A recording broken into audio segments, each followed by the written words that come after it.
uses violence to disrupt mining activities, whether by shooting, whether by machete, whether by even throwing somebody into a pit, there should be a custodial sentence immediately. No bail.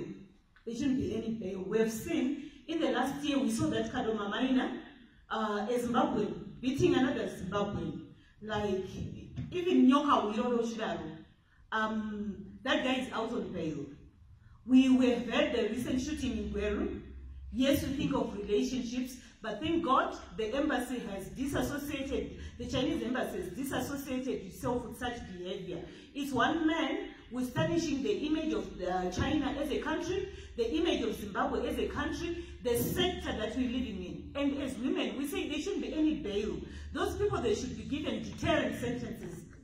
And if anyone, let it be a law, maybe it can actually be incorporated in the act to say whoever kills somebody over mining, they probably stand to think of the death sentence. That should be a reason for an ultimate death sentence.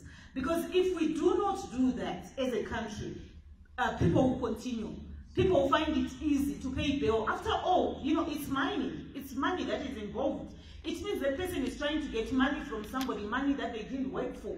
So they have the money to pay the bail.